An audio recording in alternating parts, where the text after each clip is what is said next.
I was 74 when my son leaned across my kitchen table, lowered his voice, and said, "Mom, you don't need a lawyer." The way he said it, calm, practiced, almost gentle, told me I absolutely did. He didn't know then that I had already hired to. The morning had started like any other. Tea warming my hands, the house creaking the way old bones do. My late husband used to say, our home breathed with us. Now it breathed only with me. I'd grown used to silence, but not to the tone my family had begun using. Soft, careful, dismissive, as if I'd already left this world and my body just hadn't realized it yet. Stuart arrived without calling. Lately, he rarely knocked. He simply entered, looking around as though checking what else time had worn down.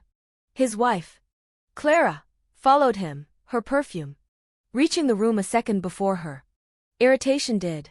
She smiled with lips that had forgotten sincerity years ago. "Mom," Stuart said, pulling out a chair. "We've been thinking. This house, it's a lot for you, and finances at your age can get tricky. At my age."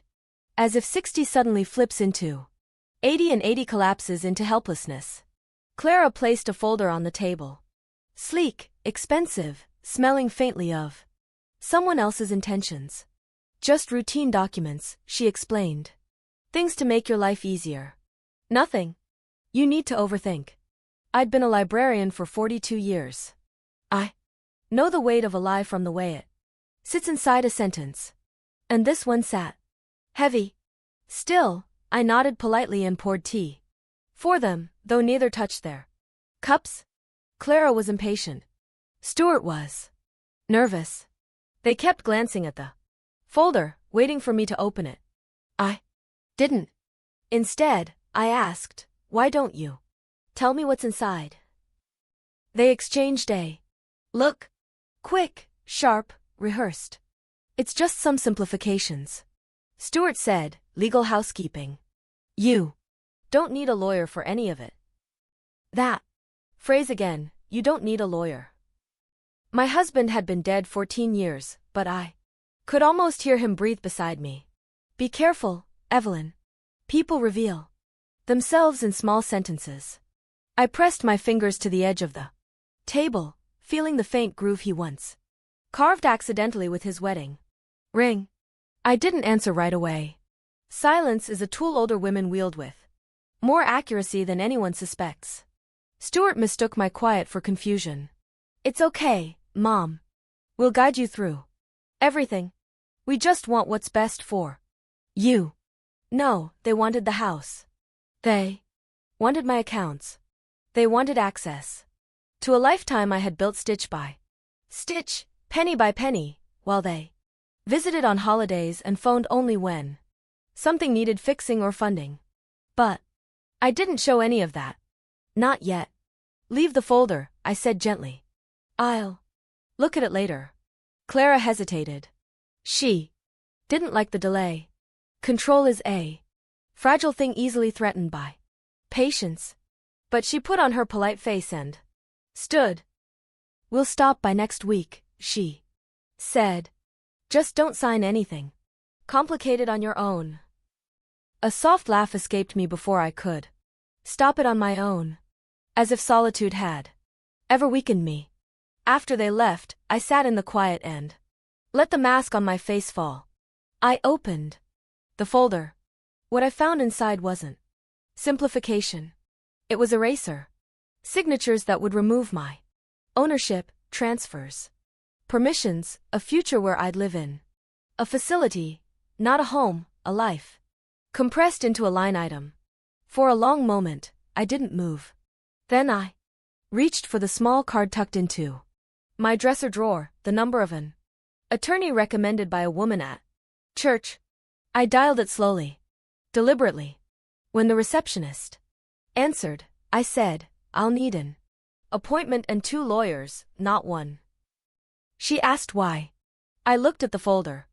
Again, its polished edges shining like teeth. "Because," I said quietly, "I intend to be heard." People think disrespect arrives like thunder, loud, unmistakable. But in truth, it slips in quietly. Soft comments, small sighs, a raised brow. Instead of a question. By the time you realize it has settled into your home, it's already rearranged all the furniture. After Stuart and Clara left that morning, I began noticing things that had been happening for months, maybe years, but I had been too forgiving or too tired to name them. Now they stood in front of me with cruel clarity. There was the way Clara always spoke to me, as though I were a child who kept losing her mittens. Evelyn, did you remember to take your pills today? Evelyn, are you sure you should be cooking alone? Evelyn, that dress is sweet, but maybe something more age-appropriate. I used to smile politely, brush it off as her poor sense of humor, but now I felt how every word chipped at me. There was the way Stuart answered my calls. Quick, clipped, always during a car ride. Or lunch with someone more important. Mom, I'm busy. Can this wait? If I asked about his life, he was irritated. If I asked for help, he sighed. Somehow, always I was the inconvenience. Always the one who needed to adjust. Then the money requests started appearing like weeds. First a little loan to help them move to a bigger house. Then a temporary contribution for Clara's new work computer. Then the renovations for the basement for resale value, which I somehow ended up paying for. Each time Stuart promised to pay me back. Each time the promise dissolved like breath on cold glass.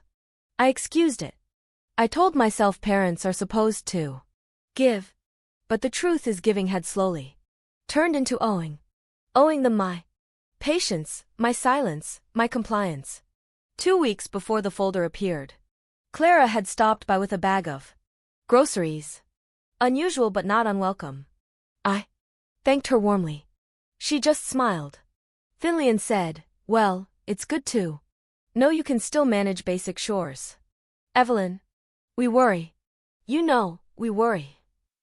Funny how people claim to worry only when it's convenient for them. Another time, Stuart walked through my house, running his hand over the banister, eyes wandering the hallway. This place must feel big for you now, he said. Too much upkeep. Too many hazards. I mean, it's just not safe for someone your age. Someone your age. Like, he already saw me slipping, faltering, disappearing. But I wasn't disappearing. I was simply quiet. And quiet women are often mistaken for weak. A few days after the folder incident, Clara invited herself in again. She didn't even sit down before she began talking. We've been thinking, she said, smoothing her blouse, that maybe it's time to start simplifying your life. You know, for your own comfort. Comfort, I repeated, tasting the word. And what would that look like? Well, she said brightly, you could move somewhere smaller, somewhere supervised. And the house, well, it could be sold. You don't really use all these rooms. And honestly, the market is favorable. Right now. I felt my fingers tighten around the arm of my chair. What about my garden, my books, my life here? Oh, Evelyn, she sighed as if I were being dramatic. Sometimes we have to let things go. Let things go. I finally understood. They were preparing me to let go of everything by convincing me I no longer deserved anything. Later that evening, I found myself staring at the mirror above my bathroom sink. The woman looking back at me wasn't fragile. Her eyes were tired, yes, but steady. Her hair was silver, but neatly pinned. She had survived loss, loneliness, and long years of work. She had lived through decades of bills, buried friends, and quiet mornings. Without her husband, she was not collapsing. She was standing. I spoke softly to that reflection. They think you're fading. But you're not. You're waking up. The next morning, when Stuart called to check in, His tone was sweet enough to rot teeth. He asked if I had reviewed the documents, asked when I planned to sign, asked if I needed help interpreting anything. Interpreting as though I hadn't read more books in my lifetime than he had emptied arguments. I told him I needed a few more days. His breath tightened. Mom, don't drag this out. It's simple. Just sign it. Just sign it. A lifetime compressed into 2 words. When he hung up, I didn't feel fear. I felt heat, low and steady, forming in my chest. A slow burn, the kind a woman feels when she decides she will no longer be spoken to like a shadow. Quietly, without ceremony, I opened my notebook, the same one where I used to write grocery lists, and added a new page. Instances of disrespect. By the time I finished writing, 3 pages were full, not of complaints, of reminders. Reminders of why I was done being silent.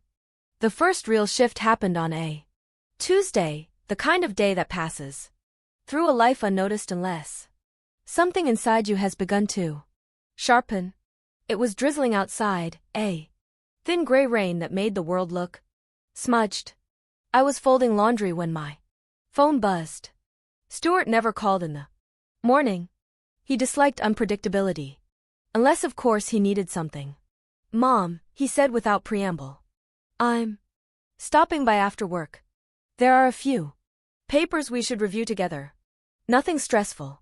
Nothing stressful. He had begun seasoning every request with reassurance, like sugar dust to hide the bitterness underneath. I'll be home, I said. My voice sounded calm even to me. When he arrived later, then evening, the rain had already stopped, but he shook off droplets dramatically, as if the weather had personally wronged him, then stepped inside without wiping his shoes. He carried a thick envelope this time, not a sleek folder, something heavier. Clara wasn't with him. That somehow made his presence feel more dangerous. He sat at the table and pulled out a stack of documents, legal text, signature lines, several pages stamped with a notary's placeholder. My pulse didn't rise.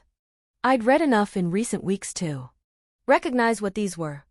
Mom, he began, sounding almost rehearsed. I've been talking with some professionals who handle elder finances. They say it's risky for someone your age to manage everything alone. One slip, one missed payment, and you could, well, it's better to prevent trouble. Trouble? I repeated. For whom? He blinked at me, startled. For you, of course. It was the first time he'd stumbled in months. He pushed one document toward me. This one appoints me to look over your accounts. Just routine access so I can make sure everything is in order. Routine access, a polite synonym for control. And this, he continued, sliding another sheet forward, ensures the house is protected. Legally, it would transfer ownership to me, but you'd still have full rights to live here. Nothing changes day to day. It's just safer this way. Safer. Always that word, as if fear could be a leash. And why? I asked, keeping my voice steady. Is this safer for me? He looked irritated, then softened his tone in the way adults use when explaining things to toddlers. Because you're 74, Mom. You forget things. You misplace documents.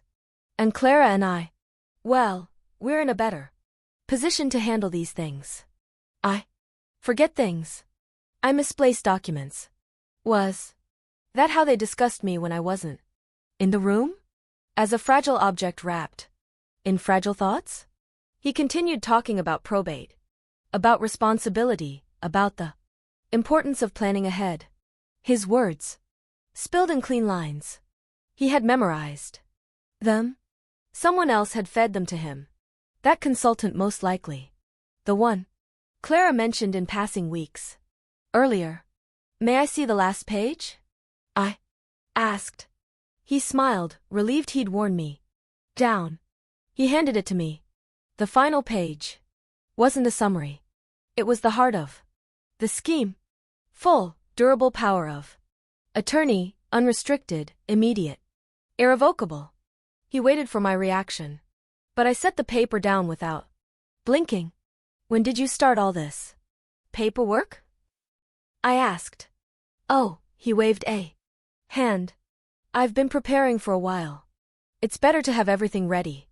These things take time. I watched him closely. He wasn't nervous. He wasn't conflicted. He was confident because in his mind, I was already compliant. I see, I said. He sat straighter, sensing victory. Good. So, maybe we should sign tonight. I already arranged for a notary tomorrow. If you'd like the documents processed right away. Arranged. Already arranged. He'd skipped past my consent entirely. I stood and walked to the cabinet where I kept my glacier. Not because I needed a drink, but because I needed a moment with my back turned, a moment to pull the anger down. Shape it into something cool and sharp. Stuart, I said gently as I returned. Why are you in such a hurry? He exhaled, impatient.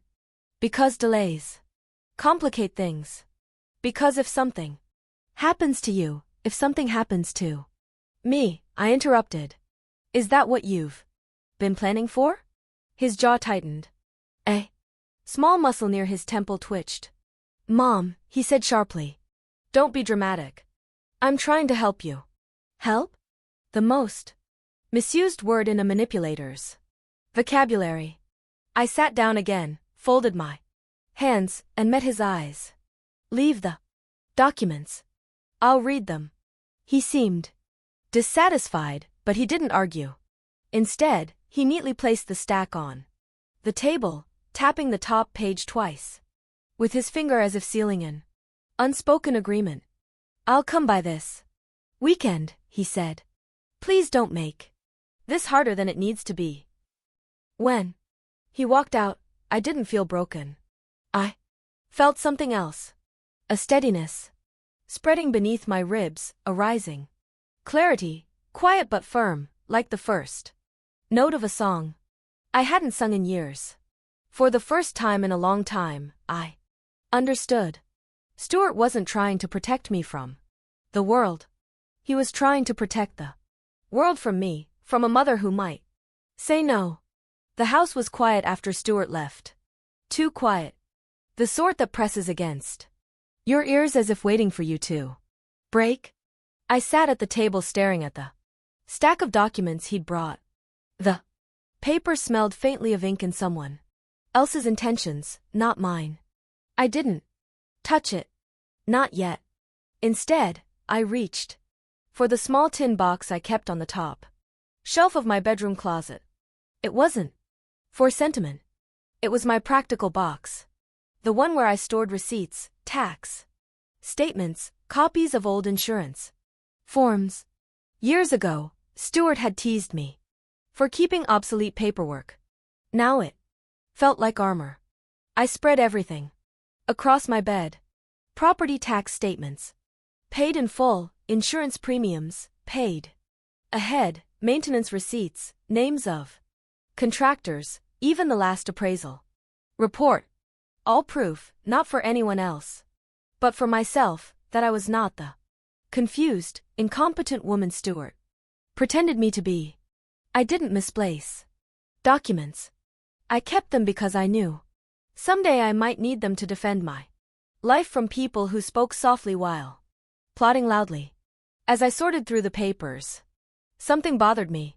Not the documents he brought, but the confidence with which he had pushed them at me. That confidence didn't come from guesswork. It came from prior steps, which meant he'd already done something without my knowledge. The next morning, I drove to the bank. I hadn't driven much in recent months. My knees were stiff, my eyes slower, but I still knew how to steer myself. The parking lot was quiet. The same ivy still crawled along the brick walls as It had for the past 20 years. Inside, the lobby smelled of polished floors and air conditioning. A young employee approached me, polite but distracted. The way people often become around older women. How can I help you today, ma'am? I told him my name and he led me to a small office with an older banker I recognized. Mr. Alden, kind eyes, steady hands. He'd known my husband. He'd known me when I was still Evelyn who brought homemade muffins, not Evelyn who might be a burden. What brings you in? He asked gently. I'd like to know, I said, whether my son has attempted to access my accounts. He blinked once slowly, not from surprise. No, from the effort of choosing the right words. Well, he began, there have been inquiries. Inquiries, a careful word to soften the reality. Show me, I said. He hesitated, then turned his monitor slightly toward me. I didn't understand all the codes, but I understood dates. 2 attempts to access my portfolio. 1. Attempt to initiate an update to my beneficiary list. 3 meetings with a family wealth advisor. The dates aligned with the first time Clara started dropping comments about your future living arrangements. I felt something inside me settle. Not panic, not fear. A quiet, steady certainty, as if a puzzle piece had clicked into place. I never authorized any of that, I said. Which is why nothing was changed, he reassured me. But Mrs. Marlowe, it may be wise to secure your accounts more tightly. I nodded. I'd like to place full restrictions, notifications, password changes, whatever you recommend. He made the changes while I watched, his fingers moving quickly over the keyboard. When he finished, he handed me a folder. If anyone tries again, you'll know. I thanked him and walked outside into the sharp sunlight. My knees ached, but my resolve didn't. On the drive home, a memory flickered, a small one, easy to overlook. A month earlier, Stuart had stopped by just to check the mail for you. I'd thought it strange at the time. I wasn't away, and I certainly didn't need help retrieving envelopes from a wooden box. But now I saw the truth behind his forced casualness as he rifled through letters, holding some a moment too long, asking questions about bills I hadn't discussed with him. He'd been gathering information, preparing. By the time I reached my house, I felt neither anger nor betrayal. Something more refined had replaced it. Clarity. I placed the bank folder next to the documents Stuart had brought. 2 stacks of paper, 2 versions of my future, one written by others, and one I was beginning to shape myself. That evening, I made myself chicken soup. Simple, steady, something my hands remembered even when my mind wandered. But my mind wasn't wandering tonight. It was alert, crisp. While the soup simmered, the phone rang. Clara. Evelyn, she chirped, too sweet. Just calling to see if you need anything. Tea, groceries, help with the house. Help? That cursed word again. No, thank you, I said. Well, she continued with a light false laugh. Stuart was worried. You might get overwhelmed by all the paperwork. We know legal language can be confusing. It isn't confusing to me, I interrupted. Silence. Short, surprised. Well, that's wonderful, she finally said, though her tone said the opposite. We'll come by this weekend. Maybe we can finalize those forms. Finalize? They truly believed this was a foregone conclusion. Of course, I said calmly. I'll be ready. And I would be. Because now at last I knew exactly what I was fighting. Not for the house, not for the money, for my dignity. The decision to see a lawyer didn't come in a burst of bravery. It came the way most turning points arrive in an old woman's life, quietly after a long exhale. When you finally admit that kindness has been mistaken for surrender. I didn't tell anyone where I was going. Not Stuart, not Clara. Especially not them. I put on my gray coat, the one with deep pockets, and tucked the bank folder inside. My hands shook slightly, not from fear, but from anger that had settled into my bones so thoroughly it felt like age. The law office was in a modest brick building near the post office. I'd passed it 1,000 times without ever imagining I'd cross its threshold. The sign read, Harrison and Bloomfield, attorneys at law.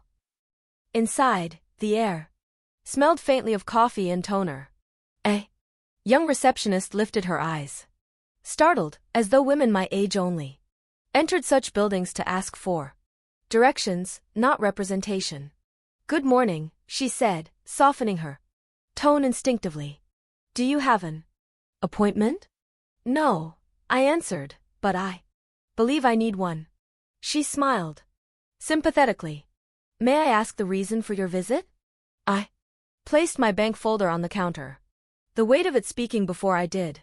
"I'd like to discuss some attempted financial actions regarding my estate," I said.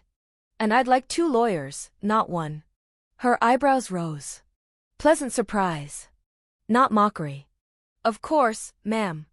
Let me check who's available." A few minutes later, I was seated in a quiet office with a window overlooking the street.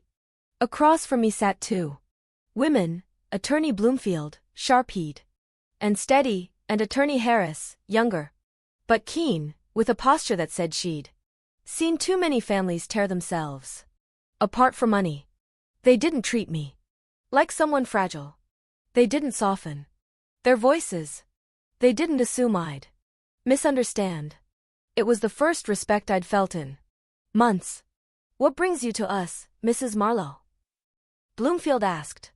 I slid the stack of documents toward them, the ones Stuart had brought. "My son wants me to sign these." Harris's eyes scanned the first page, then widened. "This is a full transfer of property rights. And this," Bloomfield added, flipping another page, "is broad, durable power of attorney, irrevocable without your son's consent."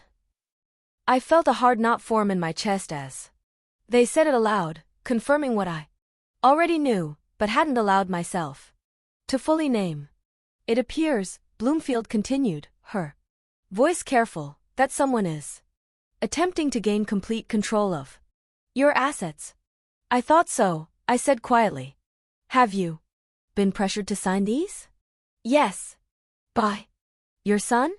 "Yes." Harris set the papers down and looked at me, not pityingly, but with the kind of recognition women reserve for one another when they've lived long enough to know betrayal carries its own scent.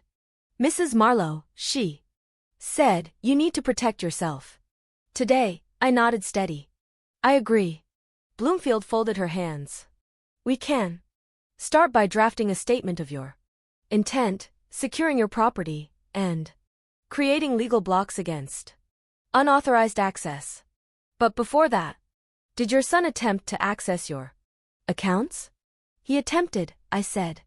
"More than once." Both attorneys exchanged a meaningful glance. "That means we escalate," Harris said. "If someone is preparing to assume control of your finances without consent, that's not a family misunderstanding. That's exploitation." The word hit me not cruelly, but directly. Exploitation. Not fussing, not overprotectiveness, not misunderstanding. Exploitation. "I'm not letting them take anything," I said. "Not my house, not my accounts, not my choices." "Good," Bloomfield said. "Then listen carefully. Here is what we'll do." For the next 40 minutes, they outlined a plan. Simple, structured, and shockingly cathartic. Immediate restriction on all financial access, new authorizations, new passwords, alerts to the bank, a formal notice to be sent to Stuart documenting that no financial decisions would be made through him. Creation of an emergency directive. Naming a neutral third party, not family, to handle future needs. Legal documentation of undue pressure in case things escalated. And finally, a meeting when they would attend with me. Do not tell your son you've hired us, Harris warned. When people intend to take something, they accelerate when they sense resistance. I nodded. He wants me to sign this weekend.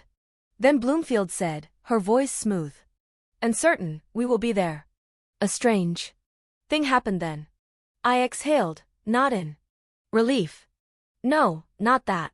Something different. A release of years of being diminished, spoken over, managed, maneuvered, of being told that age made me small. When I left the office, the sun had broken through the clouds. I hadn't noticed how heavy the sky had been until it lifted. The receptionist stopped me at the door. Mrs. Marlowe. Yes. It was brave of you to come in. I didn't feel brave. I felt awake. Thank you, I said. Bravery isn't loud. Sometimes it sounds like a woman dialing a number she's been staring at for weeks. I walked to my car with a new steadiness. Not confidence, I wasn't there yet, but something better. Direction. Stuart wanted me unguarded this weekend. Good. Let him think I was unprepared.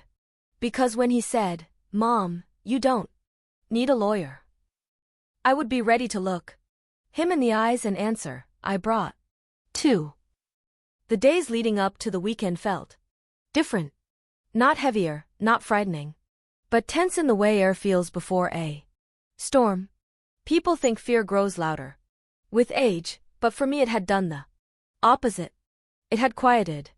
What grew louder instead was clarity. Stuart called twice on Thursday, once on Friday morning. He wasn't checking on my health. He was checking on my compliance. Mom, have you reviewed the papers? Yes. And I'm still thinking. He didn't like that answer. Silence crackled across the phone line, followed by forced patience. Don't overcomplicate this. We're trying to make things easier for you. Easier? As if stealing the roof from over my head would lighten my load. Clara sent a message, too. A cheerful one, the kind written through gritted teeth. Let us know if you have questions. You know, legal things can be overwhelming at your age. At your age. I'd begun to hear that phrase the way a soldier hears incoming fire. Instantly, instinctively. On Friday evening, they arrived early. Uninvited. Stuart rang the bell twice, briskly, as if knocking on the door of someone who owed him a debt. When I opened it, he stepped inside without waiting. Clara followed, bringing a breeze of cold perfume and her usual air of polite impatience. We thought we'd go through the paperwork together, she said, glancing around my living room as though taking inventory. It'll be easier if we walk you through the confusing sections. I'm not confused, I said. Have a seat. They did, but reluctantly. Stuart placed the documents on the table between us, tapping them with two fingers in that habit he had when he wanted things done quickly. You've had plenty of time, he said. Let's finalize this tonight. His voice had that tone smoothed over authority, the kind men use when they believe they have already won. I poured tea for all of us. Not because they deserved it, but because I needed my hands to perform something steady. While the kettle hummed, I watched them from the kitchen doorway. Clara whispered something to Stuart. He frowned. Their impatience floated through the room like a sour scent. Mom, he called. Could you bring the pen? Let's just handle this. Just handle this. As though my life were a light chore. They were tired of sweeping around. I placed the tea on the table and sat down. Before I sign anything, I said, I want to understand why this is important to you. Stuart shifted. It's not about us. It's about your safety. No, I said gently. Safety doesn't come tied in paperwork that takes my home. Clara's smile tightened. You're misunderstanding the documents. I read Them? I cut in. Every page, every clause. That transfers control, every line that replaces my decisions with yours. She looked away then, but Stuart leaned forward. Mom, don't start imagining things. It's standard procedure. We're not the enemy. Ah, there it was. The defensive insistence of someone who knows exactly what they're doing. I folded my hands. Tell me something, Stuart. Why is the transfer of my house included? Why the irrevocable power of attorney? Why would I need to surrender everything? Today? He exhaled sharply. Because the longer we wait, the riskier it gets. You forget things. You get overwhelmed. You need assistance. Have I asked for assistance? That's not the point. It is, I said. For the first time, he looked unsettled. As if my calm were the true disruption. Clara straightened in her chair. Evelyn, you're making this harder than it needs to be. We're trying to help you prevent a crisis. And what crisis? I asked quietly. Are you expecting? Stuart opened his mouth, but no words came out. A small telling failure. They had expected resistance to crumble, not question. I reached into the drawer beside me, not for a pen, but for the envelope that held my notes, bank statements, and the list of unauthorized inquiries I had uncovered. I placed it on the table. Before we continue, I said, I'd like you to explain these. Both of them froze. Their eyes flicked to the envelope as if it might explode. What is that? Stuart asked, though he already knew. Proof, I said. Of what's been happening behind my back. Clara's hand trembled slightly. She hid it in her lap. For a long moment, neither of them spoke. The room filled with a thick, uneasy quiet. The storm I'd felt building all week had arrived. Not with lightning, but with truth laid bare. I'm not signing anything, I said. Softly. Not tonight. Not ever. Their silence wasn't surprise. It was fear of losing exactly what they'd tried to take. And I sat there, steady as stone, realizing I was only just beginning. The next morning arrived with a dull sky, heavy and gray, the kind that hangs low enough to touch your thoughts. I moved through the house slowly, not from weakness, but from calculation. Stuart and Clara had left the night before in a state I hadn't seen in years, silent, stiff, rattled. They weren't done, though. People who stand to lose something they believe is already theirs never walk away quietly. By noon, my prediction proved correct. Stuart called first. His voice was clipped, tired, but trying to sound composed. Mom, about last night, I think. We all got emotional. Let's reset. I'll come by later and we'll go through the papers calmly. No, I said, we won't. A pause, a soft, disbelieving scoff. Mom, you can't seriously think you don't need help with these matters. I do need help, I answered. Just not yours.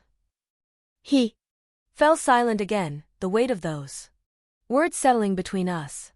When he finally spoke, his tone had changed.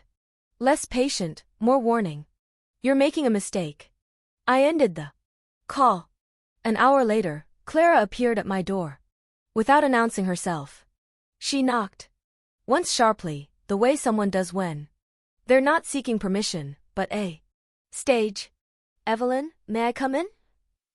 She asked, already stepping over the threshold. I didn't offer her tea. I didn't offer her a seat. She took one anyway, smoothing her skirt as though preparing for a performance. Stuart is worried, she began. He's losing sleep over you. We all are. You've become very guarded, suspicious. It's not healthy. She said the word. Healthy with the confidence of someone who believed she had the authority to assess my mind. What do you want, Clara? Her smile wavered. I want to understand what's going through your head. These documents are standard, necessary. You're blowing things out of proportion. Am I? I asked. Then explain why the house must be transferred to you. Immediately. To us, she corrected sharply. For efficiency, for planning.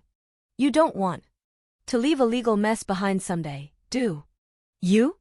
There it was, someday, spoken with just enough emphasis to remind me they expected that day sooner rather than later. I walked to the kitchen counter, not to distance myself, but to level the field. Clara couldn't fill the space with her presence if I chose not to sit in front of her. She watched me carefully, waiting. Clara, I said, do you truly believe I don't see what you and Stuart are doing? A flicker in her eyes, quick, almost invisible, but enough. We're trying, she insisted, to prevent disaster. Older adults often lose perspective. We've read statistics. Stop, I said quietly. The word landed harder than a shout. She swallowed, trying to regain control. Evelyn, you may not realize it, but you're making choices that could harm you. Signing the documents will give everyone peace of mind. Whose peace? I asked. She didn't answer. The silence stretched. Heavy. Uncomfortable. Her lips parted once as if to speak, but she closed them again.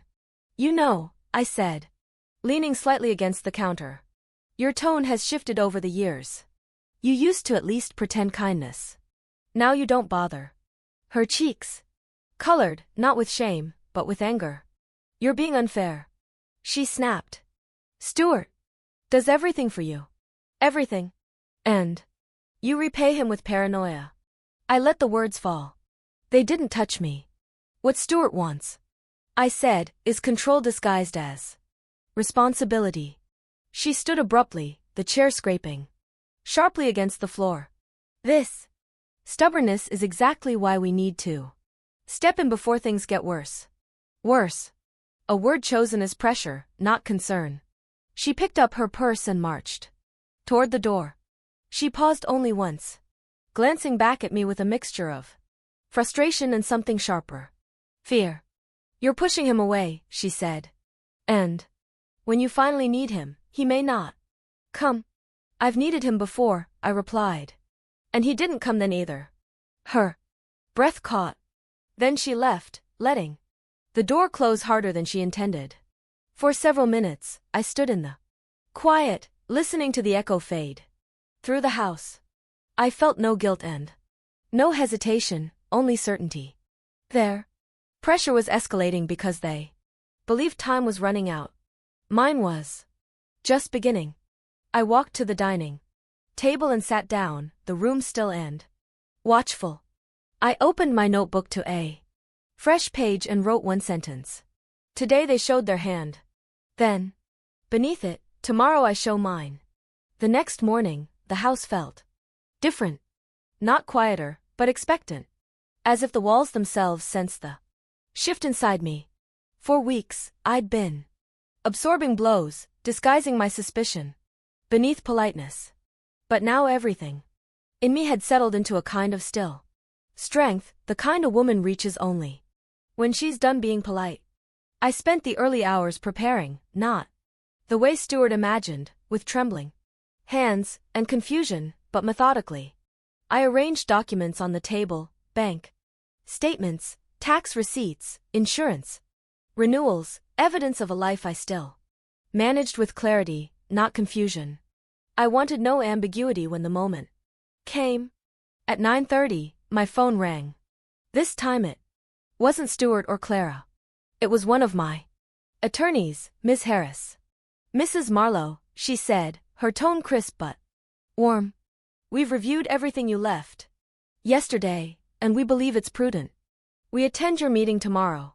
I expected you to say that, I replied. We'll arrive 15 minutes before your son. Keep the folders somewhere visible. Don't hide them. It's important they understand you're prepared. Prepared. A word I hadn't felt applied to me in a long time. It fit now. After we hung up, I made myself breakfast. Oatmeal with cinnamon. The same simple meal I'd made since my husband passed. As I ate, I felt something like steadiness spread inside me. When life turns threatening, routine becomes a kind of shield. By the afternoon, a knock sounded at my door. Not Stuart's impatient tapping. Not Clara's sharp rap. This knock was softer. I opened the door to find my granddaughter Hannah standing with a shy smile. "Hi, Grandma," she said. I was in the neighborhood. A lie. Gentle and transparent. She lived 40 minutes away. "I'm glad you were," I said, stepping aside. "Come in." Hannah walked through the living room with careful eyes, as though checking whether I'd changed or whether the house held signs of the chaos simmering beneath the surface.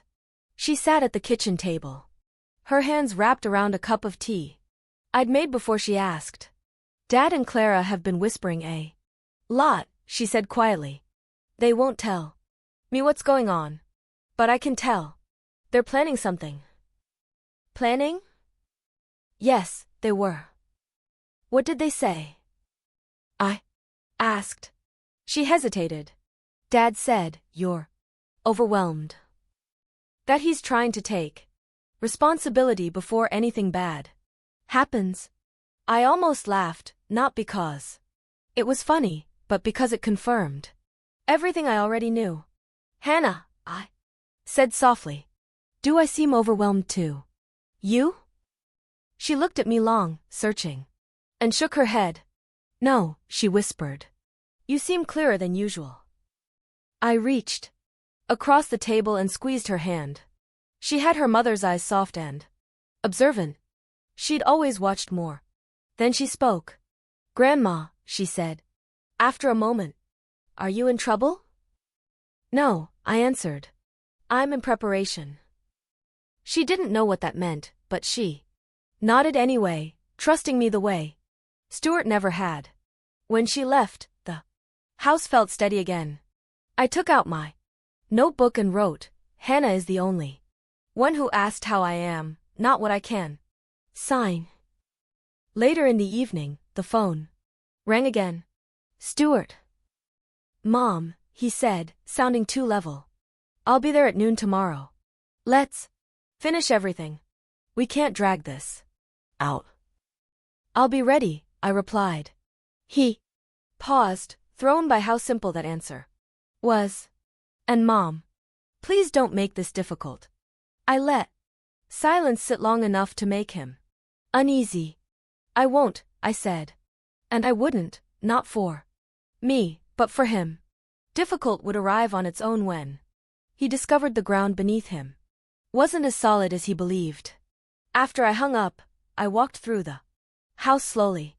I touched the back of the sofa my husband once napped on. I straightened the frame of our wedding picture.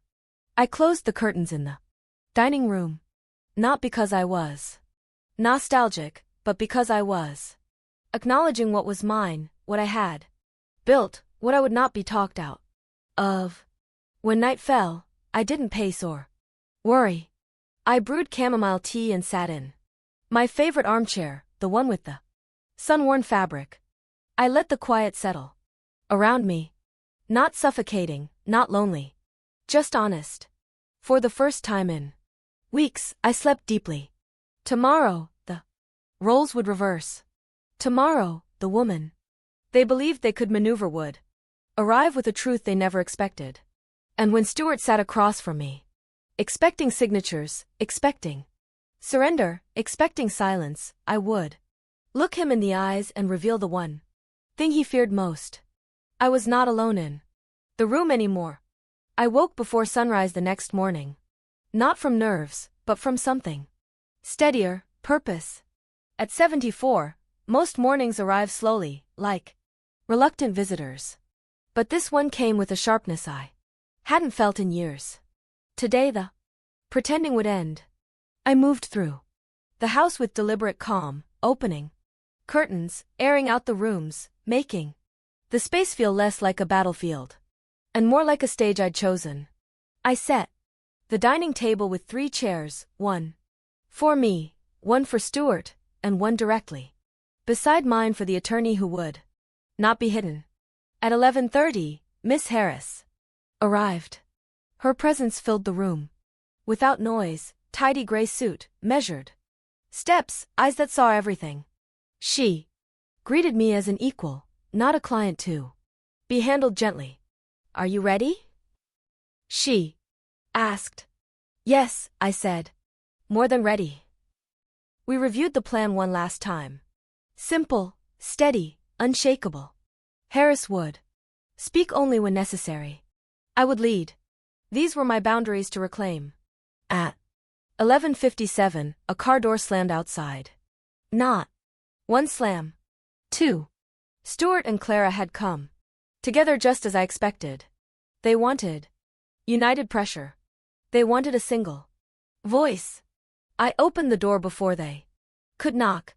Stuart's brows furrowed instantly. "Why is there another car?"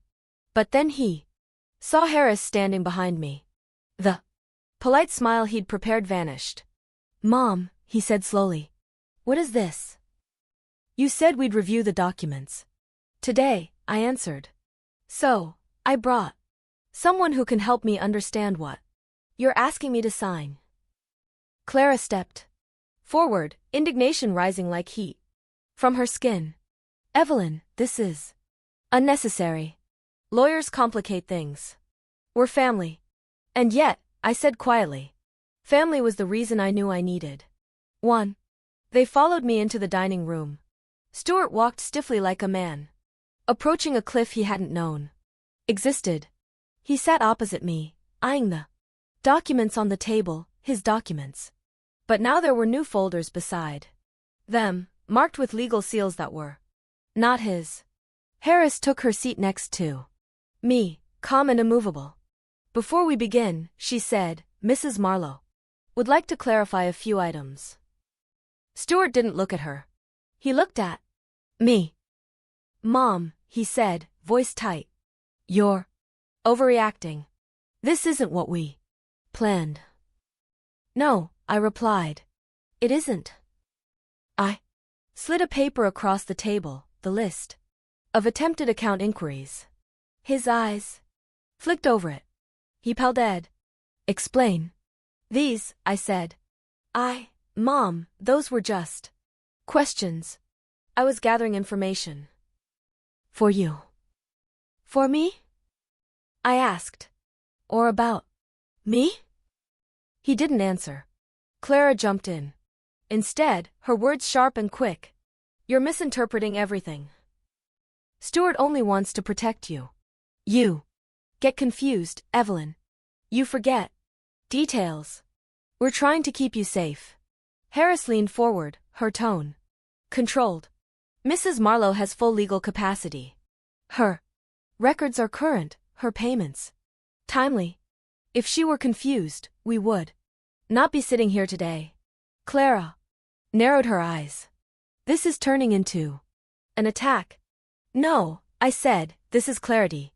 I watched Stuart's face, the tension around his mouth, the flicker of something almost like shame before he buried it. "You expected me to sign everything without question," I said. "You expected obedience, silence, gratitude." He swallowed hard.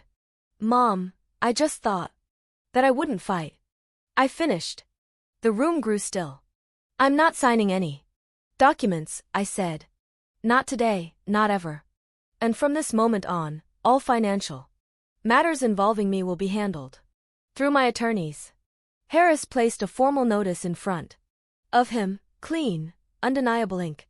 Stuart stared at it, stunned. Clara reached for his arm, whispering something frantic under her breath, but he didn't turn to her. His gaze stayed locked on me. Confused, betrayed, but mostly disarmed. They had come expecting a frail woman. They found someone else entirely.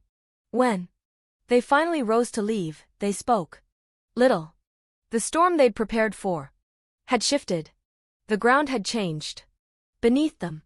After the door closed, Harris turned to me. You were perfect, she said. But I didn't feel perfect. I felt steady, and that was enough. Stuart and Clara left my house, angry, but contained, like people who hadn't yet decided whether to beg or explode. I watched their car back out of the driveway, too fast, too sharp, before it disappeared down the street. For a moment, the quiet felt almost physical, settling around me like a curtain after a performance. Harris remained seated at the table, sorting through her notes with a composure that steadied me. They'll react, she said calmly. People rarely accept loss with grace. Loss? Yes. Today they lost something they thought they already owned. Will they come back? I asked. Almost certainly, she said. And likely with a different tactic. Pressure doesn't always look like documents. Sometimes it looks like guilt. She was right. By late afternoon, my phone buzzed with a message from Stuart. I'm hurt, Mom. I don't know why you treated us like criminals. Then another. We just wanted to help. You embarrassed us. Not a word about the unauthorized financial attempts. Not a word about the lies. Only wounded pride. I set the phone aside. I didn't reply. Instead, I went outside. The air carried that pre-summer scent, warm soil, faint jasmine, a whisper of something living. My garden wasn't large, but it was mine. For years, I'd trimmed the roses alone, watered the herbs, spoken softly to the small row of lavender that always insisted on surviving winter. I crouched beside the mint bed, the earth damp beneath my fingers. This was why I was fighting. Not the money, not the house itself, but the life inside it. My routines, my choices, my independence. Carved over decades. When I returned inside, Harris stood near the bookshelf, reading the framed photographs. My husband smiling with a fishing hat. Hannah as a toddler sticky with jam. Me holding a library award from 30 years ago. You've built a life worth guarding, she said. I felt something warm in my chest. Thank you. She gathered her briefcase. Tomorrow we formalize everything. Attorney Bloomfield will join us. The protections we're putting in place will close every door they tried to pry open. And after that she said your son will understand that the era of easy access is over. When she left I locked the door, not out of fear but habit, or perhaps new instinct. Around 7 the phone rang again. Clara. This time. Evelyn, she said, voice trembling in a way I didn't believe for a moment. I'm so worried about you. This hostility isn't like you. Stuart cried. Do you understand? He cried. I rested the receiver against my ear. Is that so? Yes. She pressed on. He's devastated. Your actions are cruel. He doesn't deserve to be treated like that after everything he's done. Everything he's done. The phrase landed differently now. Clara, I said, what exactly has he done for me? A long silence, then coldly, this is why you needed us to step in. You can't see what's best for you. And yet, I replied. I saw enough to hire 2 lawyers. Her breath caught, sharp, startled. She hadn't expected me to say it aloud. This is going to break him, she said. Finally. No, I answered. It's going to inconvenience him. There's a difference. She hung up without a goodbye. I didn't feel triumphant. I felt accurate. I walked back to the dining table and reviewed the documents Harris left behind. Clean legal language, firmer than memory, stronger than sentiment. Tomorrow, the protections would be finalized. Stuart's world was shifting, and he knew it. But I wasn't shifting.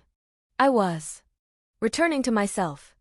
As night fell, I turned off the lights and stood at the window, the street lamps glowing faintly across the lawn. Age had taken many things from me. Speed, stamina, certainty. But it had given me one gift I valued far more. I no longer feared disappointing people, who had long stopped caring whether they disappointed me. Tomorrow the real confrontation would begin, and for once in my long quiet life I would not be the one unprepared. The next morning a stillness hung in the house, not peaceful, not tense, but poised, a held breath. Today would be the day Stuart finally understood that the ground beneath him had shifted, and not in his favor. Attorney Bloomfield arrived first, her steps confident, her expression unreadable. She placed her briefcase on the table with the calm of someone who had seen families fracture politely, ruthlessly, inevitably. Harris arrived moments later. Together, they reviewed the finalized protections, the restrictions, the notifications, the legal barricades that now surrounded every corner of my estate. You're fully secure, Bloomfield said. All that remains is clarity, and sometimes clarity requires witnesses. At exactly noon, Stuart's car rolled into the driveway, slower this time. Deliberate. Clara wasn't with him. He walked up the path alone, shoulders rigid, jaw tight.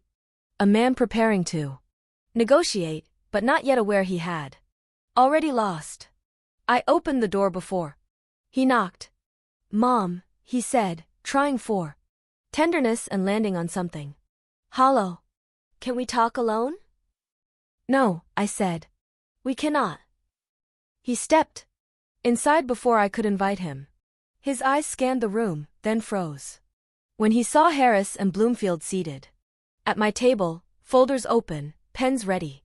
His face drained of color. You brought lawyers? Yes, I said. You told me I didn't need any, so I brought two. His lips parted, then closed again, as if he needed to rearrange his outrage into something more presentable. Mom, this is ridiculous. He laughed a little. Forced, brittle. We're family. Lawyers are for outsiders. They're here, I replied. Because the danger came from inside. He flinched. He actually flinched. Bloomfield spoke first. Mr. Marlowe, we've reviewed the documents you presented to your mother. They are inappropriate, coercive, and structured in a way that would transfer all control to you without legal justification. Stuart's mouth tightened. That's not true. I was trying to help her. She's overwhelmed. She is fully competent, Harris said. And your attempts to access her accounts without authorization are documented. His head snapped toward me. You checked? You went to the bank? Yes, I said, and I found more than you expected me to. He dragged a hand through his hair, a gesture from childhood resurfacing under stress. Mom, listen. Those inquiries were harmless. I was preparing for the future, that's all. My future, I said, is not yours to prepare. He stared at me, disbelief simmering into anger. You think these women care about you? They're manipulating you. They want your money just as much as you think I do. Bloomfield remained steady. We are paid by Mrs. Marlowe. We answer to her alone. You, however, attempted to obtain control of her assets through pressure and misrepresentation. That is a legal concern. Stuart's voice cracked. I'm your son. Doesn't that mean anything? Oh, it meant everything, just not in the way he hoped. It means, I said, that I wanted to trust you. But trust is measured by actions, not titles, and your actions forced me to protect myself. He stared at the documents spread across the table, the legal fortress he hadn't anticipated. Something inside him wilted. You're shutting me out, he said quietly. No, I replied. I am setting boundaries. The kind I should have set long ago. He swallowed hard, emotions flickering chaotically. Anger, disbelief, something almost like sorrow. What happens now? He asked. Now, Bloomfield said, you stop interfering in your mother's affairs. All future communication regarding her finances will go through our office. And I added, you stop bringing paperwork into my home. He looked from me to the attorneys, then back again, as if searching for a version of reality where this wasn't happening. But this was happening, and it was not fueled by anger. It was built on clarity. Slowly, he sank into the nearest chair. Defeated. Mom, he whispered. I never thought you'd do this. I know, I said. That was the problem. The room fell silent. For the first time, I felt the balance of power settle exactly where it belonged. For a long moment after my words landed, Stuart simply stared at the table. Not at me, not at the lawyers, at the papers. His papers that no longer had a future. The fight seemed to drain from his posture, replaced by something quieter and unfamiliar on him. Uncertainty. Bloomfield closed one folder, the soft click sounding final. Mr. Marlowe, she said evenly, our goal today is not conflict. It is boundaries. Your mother retains full autonomy. Any attempt to override that will be documented and legally addressed. He didn't lift his head. I wasn't trying to override anything, he muttered. Harris spoke next, her voice steady but not unkind. Then you have nothing to worry about. Respecting her decisions will resolve everything. He winced, not at her words, but at the truth behind them. Respecting my decisions was precisely the thing he had never intended to do. Clara chose that moment to walk in. She didn't knock. She stormed through the open door with the expression of someone prepared to extinguish a fire, only to find the building already reduced to ash. Stuart, what's taking so long? Did she sign? Her voice stopped mid-sentence. When she saw the attorneys, her face tightened, then smoothed into a brittle smile.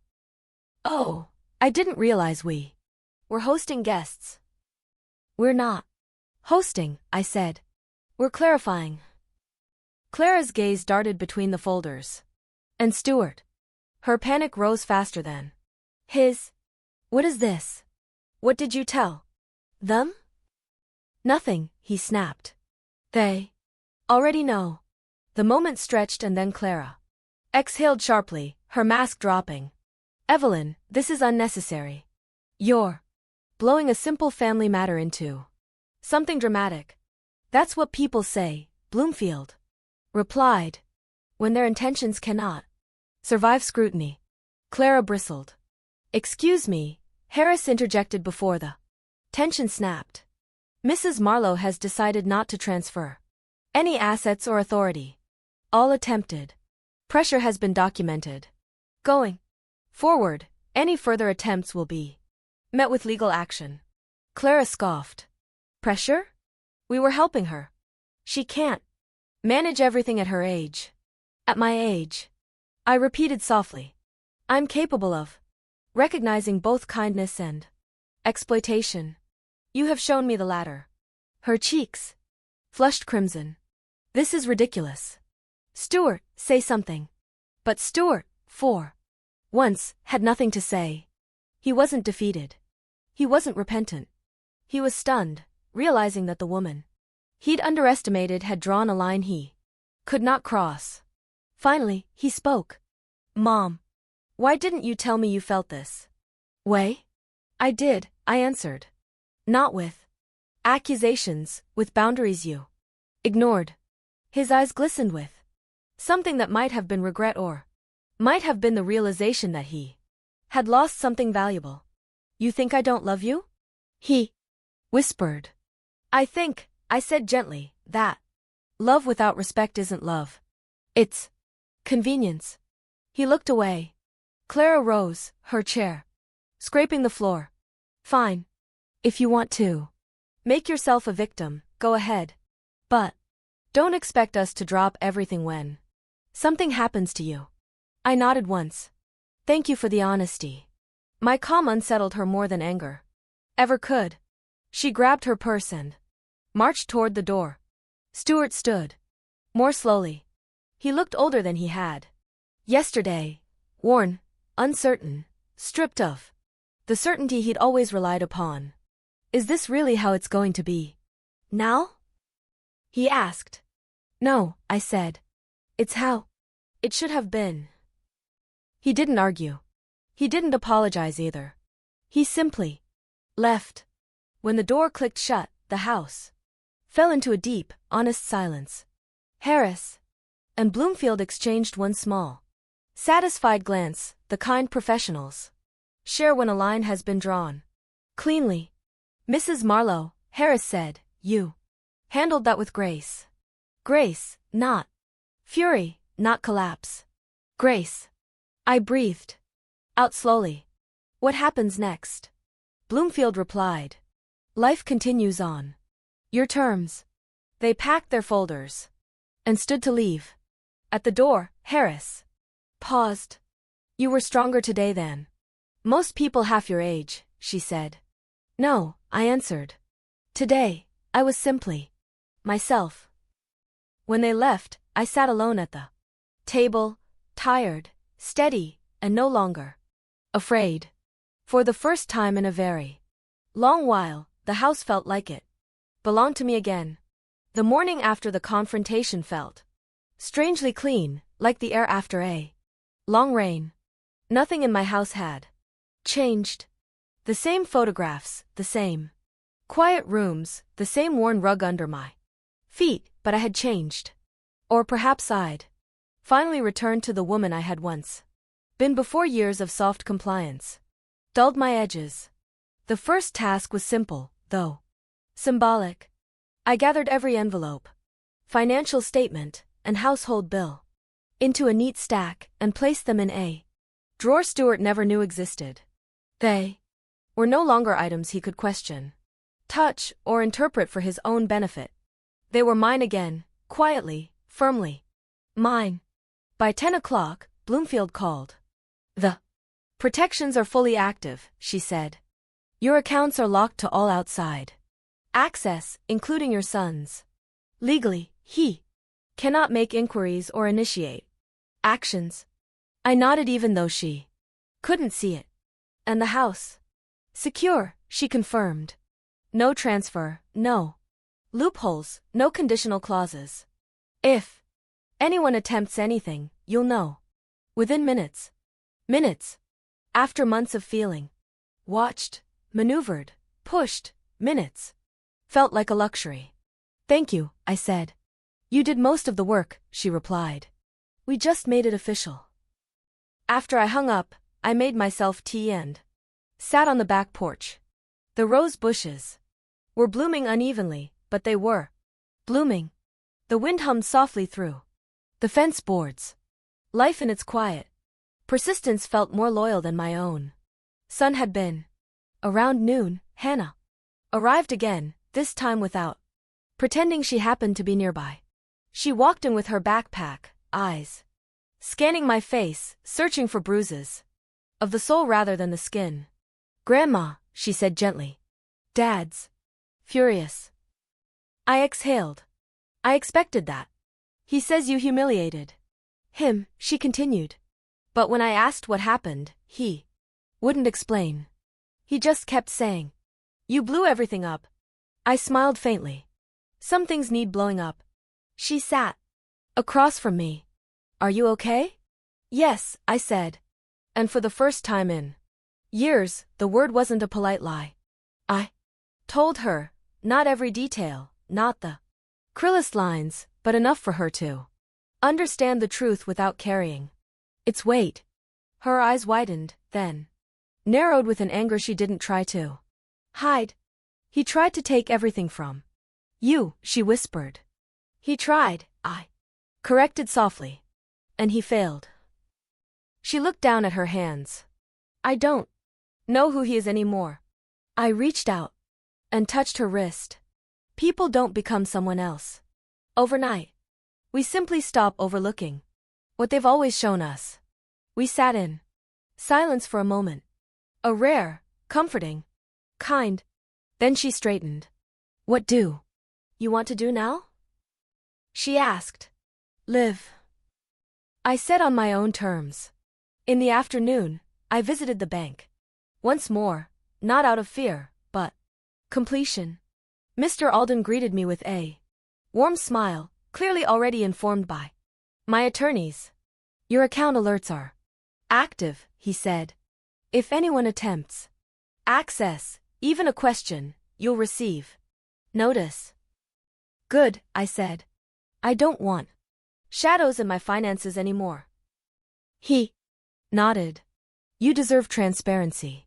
Transparency. A word I had tasted rarely in recent years. Before leaving, I updated my emergency contacts, removing Stuart and Clara entirely. Seeing their names vanish from the form felt like exhaling a burden I'd carried without realizing its weight.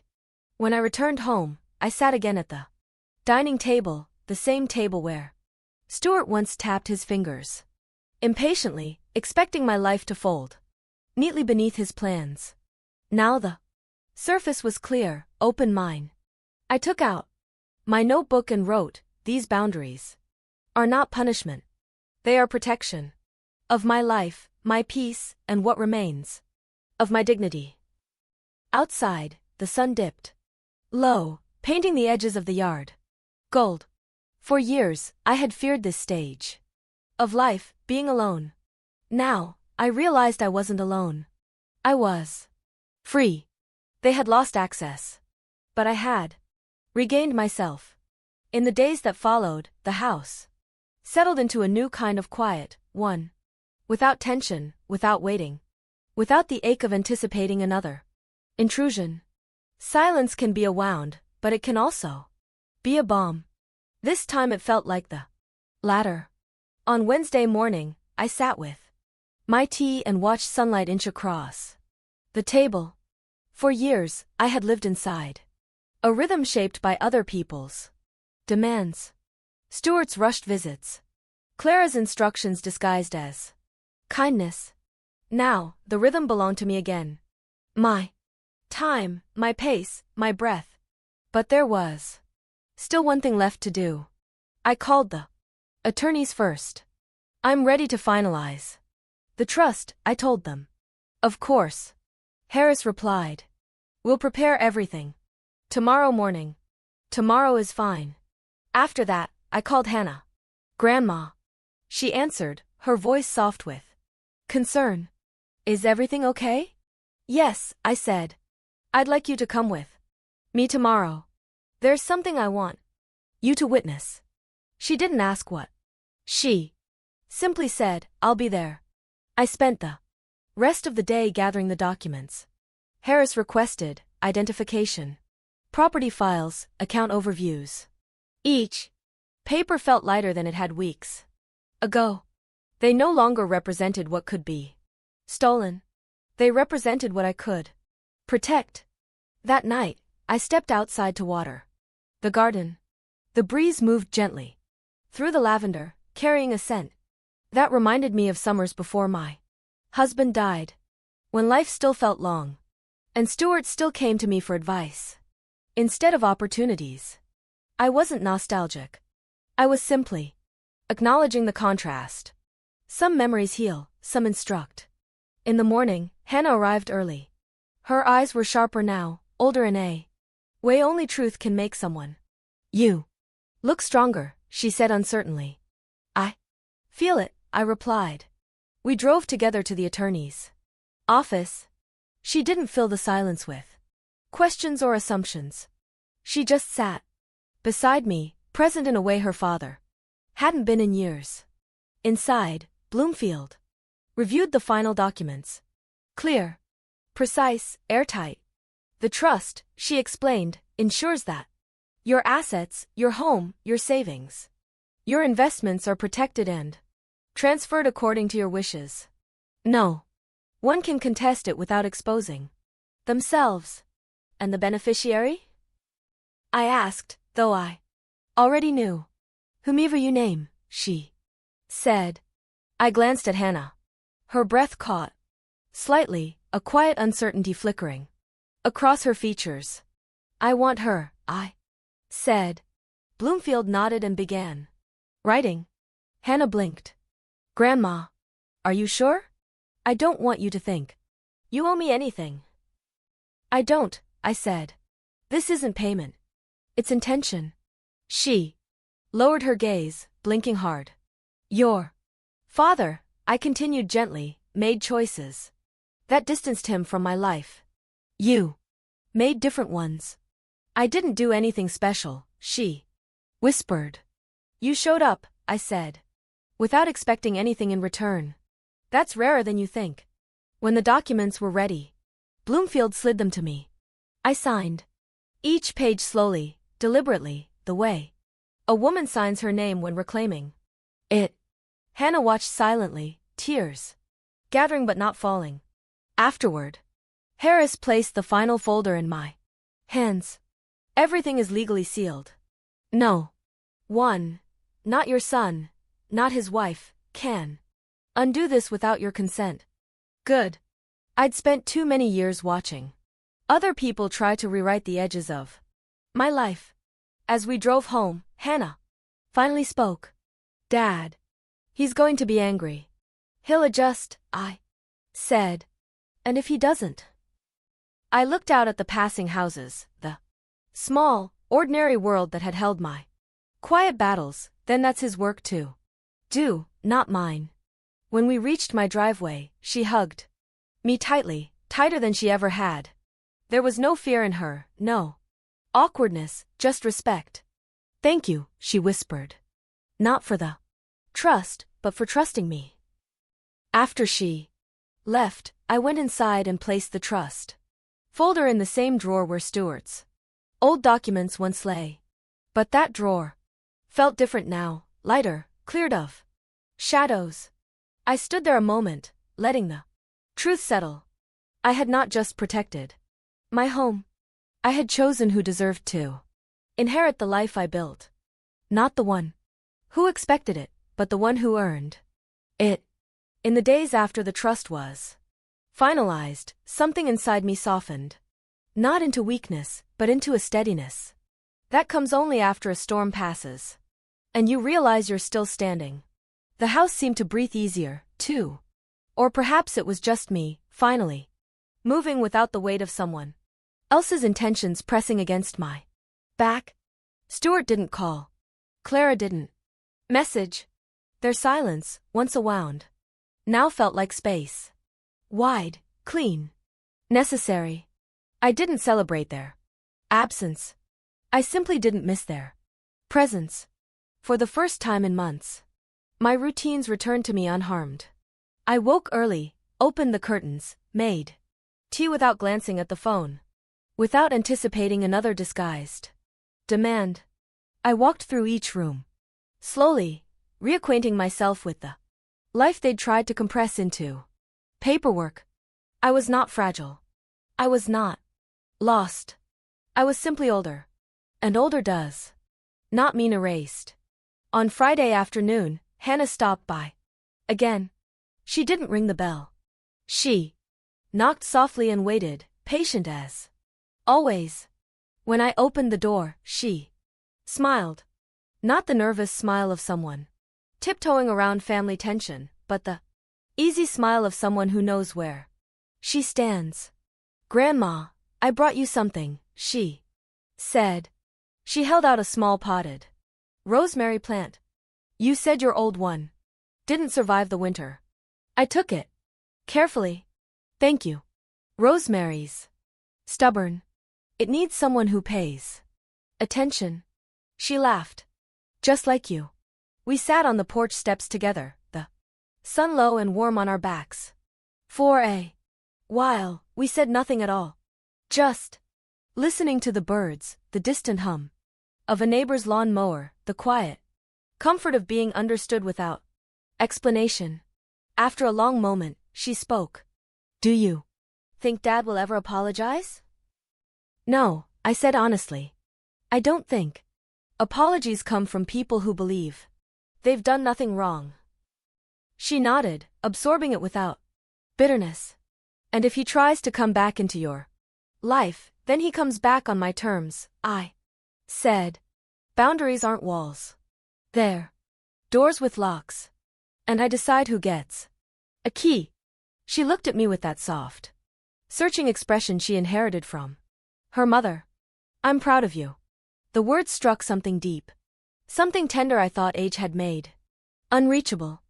I placed my hand over hers. I'm proud of me, too. When she left, I planted the rosemary near the lavender. Two stubborn things growing beside each other, one seasoned, one new. I stood there a long time, letting the breeze lift the edges of my hair. Age had taken many things. Speed, certainty, the illusion that family love is always safe. But it had given me clarity. And clarity, I'd learned, is a kind of power, a quiet one, a dignified one, a lasting one. Inside the house, the trust documents rested in their drawer. Protected, final. I no longer felt the urge to check them. What needed to be secured was secured. What needed to be said had been spoken. What needed to be ended had ended. In the mirror near the hallway, I caught my reflection. A silver-haired woman with steady eyes. A woman who had been underestimated by her own child, but not by herself. For the first time in a very long time, I whispered, "You did well." And for the first time, I believed it deeply. My story wasn't loud. It wasn't glamorous, but it was mine. And I had reclaimed every inch of it. If someone tries to take your life, your voice, your choices, remember this. You are allowed to defend the ground you stand on. And if you're reading this and something in my story feels familiar, even painfully so, then hear me clearly. Don't stay silent. Don't shrink. Don't surrender what you've earned. Stand up for yourself quietly or loudly, but firmly, fully, and without apology. And if this story touched you, share it, save it, or leave a comment so more women can remember their worth.